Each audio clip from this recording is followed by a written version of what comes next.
Hi hello வணக்கம். இன்றைக்கி நம்ம தமிழ் ஆல்ரவுண்டர் அப்பட்டக்கர் சேனலில் வீட்டிலேயே ரொம்ப எளிமையாக க்ரீன் சில்லி சாஸ் வந்து எப்படி செய்கிறதுன்னு பார்க்க போகிறோம். அதாவது பச்சை மிளகாய் சாஸ் வந்து செய்கிறது எப்படின்னு பார்க்க போகிறோம். இந்த வீடியோவில் நான் சொல்லக்கூடிய இந்த பச்சை மிளகாய் சாஸ் ரொம்பவே காரமாக இருக்கும்.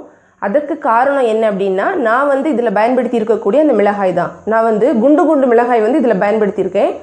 நீங்கள் உங்களுக்கு காரம் குறைவாக வேணும்னு நினச்சிங்கன்னா நீளமாக ஒரு பச்சை மிளகாய் இருக்கும், அதை பயன்படுத்திக்கோங்க.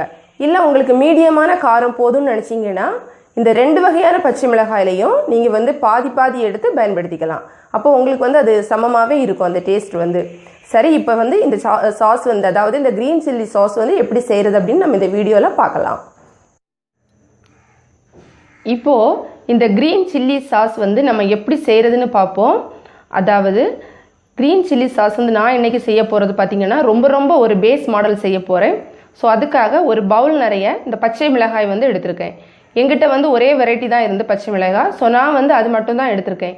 இன்னொரு வெரைட்டி இருக்கும், அதாவது கொஞ்சம் நீளமாக இருக்கக்கூடிய பச்சை மிளகாய் இருக்கும். அது உங்ககிட்ட இருந்துன்னா 2லையும் பாதி பாதி எடுத்துக்கோங்க. அப்போ வந்து சாஸ் வந்து இன்னுமே ரொம்ப நல்லா இருக்கும்.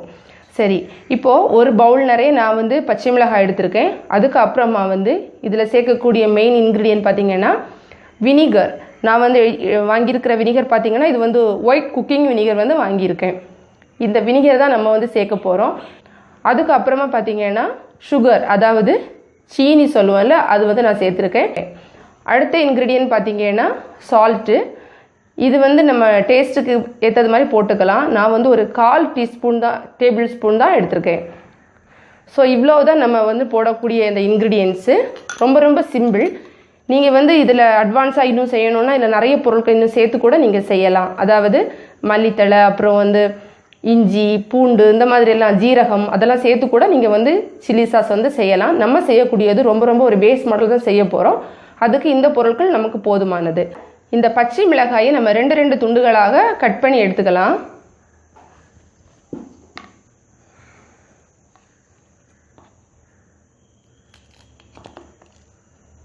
ரொம்ப சின்ன துண்டெல்லாம் வேண்டாம், சும்மா ஜஸ்ட்டு 2 பீஸாக இந்த மாதிரி வெட்டி போட்டால் போதும். இப்போது நான் வந்து இந்த பச்சை மிளகாயெல்லாம் வெட்டி போட்டாச்சு, அதாவது 2 துண்டுகளாக வெட்டியிருக்கேன். சால்ட் இதெல்லாம் நம்ம இப்போ சேர்த்துடலாம். நான் வந்து சால்ட்டு போடுறேன், அதுக்கப்புறமா வந்து சுகர் போடுறேன். இந்த வினிகர் வந்து நம்ம இப்போ சேர்க்க வேண்டாம். இதில் வந்து கொஞ்சம் தண்ணி சேர்த்து, அதாவது நம்ம எந்த பாத்திரத்தில் வந்து பாயில் பண்ண வைக்கிறோமோ அந்த பாத்திரத்தில் இந்த மிளகாய் வந்து மூழ்கிற அளவுக்கு வந்து தண்ணி வச்சா போதும். ரொம்ப அளவுக்கு தண்ணி வேண்டாம். அந்த அளவு தண்ணி வச்சு கொஞ்சம் வந்து பாயில் பண்ணி எடுத்துக்கலாம். ரொம்ப எல்லாம் நல்லா வேகணும் அப்படி இல்லை, ஓரளவுக்கு கொஞ்சம் வேகணும். அந்த அளவு நம்ம பாயில் பண்ணி எடுத்துடலாம். அதுக்கப்புறமா நம்ம தான் இந்த வினிகர்லாம் சேர்க்கணும். இப்போவே வினிகர் வந்து நம்ம சேர்க்க வேண்டாம். சரி, இப்போ வந்து நான் இதை பாயில் பண்ணி எடுத்துகிட்டு வந்துடுறேன்.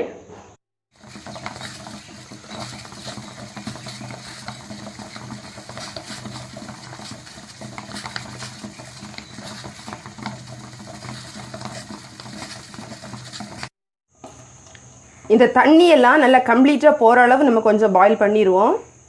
அதே மாதிரி கொஞ்சம் சிம்மில் வச்சு பண்ணோம் அப்படின்னா கொஞ்சம் கரெக்டாகவே வந்துடும். இப்போ நம்ம வந்து இது பாயில் பண்ணி முடிச்சிட்டோம். இது கொஞ்சம் வந்து சூடு வந்து கொஞ்சம் ஆறட்டும். அதுக்கப்புறமா ஒரு மிக்ஸி ஜாரில் போட்டு நம்ம இதை வந்து பேஸ்ட் பண்ணிடலாம். இப்போது நம்ம வந்து இந்த மிளகாயை வந்து வேக வச்சு எடுத்து வச்சுருக்கோம் ஒரு ஜாரில். இதோட நம்ம வந்து வினிகர் சேர்க்கணும். இது வந்து எல்லாமே இப்போ வந்து இந்த பச்சை மிளகாயில் நம்ம சேர்க்க வேண்டாம். முதல்ல வந்து கொஞ்சம் சேர்த்து அரைச்சி எடுத்துகிட்டு வந்துடுவோம். இப்போ இவ்வளோ இந்த வினிகர் வந்து கொஞ்சம் எக்ஸ்ட்ராவாக இதில் இருக்கட்டும். இது நம்ம மிக்சியில் வச்சு ஒரு பேஸ்ட் மாதிரி நம்ம பண்ணிட்டு வந்துடலாம். இப்போது நான் வந்து அந்த பச்சை மிளகாவை வந்து அரைச்சி எடுத்துகிட்டு வந்துட்டேன். நம்மளோட சில்லி சாஸ் வந்து ரெடி ஆகிடுச்சு. இப்போ இதில் நம்ம எக்ஸ்ட்ரா கொஞ்சம் வினிகர் இன்னும் சேர்க்கலாம். நான் வந்து இந்த மாதிரி ஒரு பாட்டில் எடுத்திருக்கேன். இதில் வந்து நம்ம இந்த க்ரீன் சில்லி சாஸை வந்து எடுத்து வைக்க போகிறோம். இது பார்த்திங்கன்னா இதுலேயுமே தண்ணி இருக்கவே கூடாது. நம்ம யூஸ் பண்ணக்கூடிய ஸ்பூன்லேயும் தண்ணி இருக்கக்கூடாது. அப்போ தான் இது வந்து ரொம்ப நாள் கெட்டு போகாமல் இருக்கும். நம்ம இந்த மாதிரி இதை எடுத்து வச்சுட்டு ஃப்ரிட்ஜில் வச்சுக்கலாம். அப்போ வந்து நம்ம ஒரு 1-2 மாதம் வந்து நம்ம இதை பயன்படுத்தலாம். இப்போ நம்ம வந்து இதில் ட்ரான்ஸ்ஃபர் பண்ணிடலாம். நம்மளோட க்ரீன் சில்லி சாஸ் வந்து ரெடி ஆகிடுச்சு. நான் வந்து அதை பாட்டிலில் எடுத்து வச்சுருக்கேன். பாருங்கள், ஸ்பைசியான பச்சை மிளகாய் சாஸ் வந்து நம்ம ஈஸியாக வீட்டிலேயே தயார் பண்ணிட்டோம். நீங்களும் கண்டிப்பாக ட்ரை பண்ணி பாருங்கள். இந்த வீடியோ உங்களுக்கு பிடிச்சிருந்ததுன்னா லைக் பண்ணுங்கள், கமெண்ட் பண்ணுங்கள், ஷேர் பண்ணுங்கள்.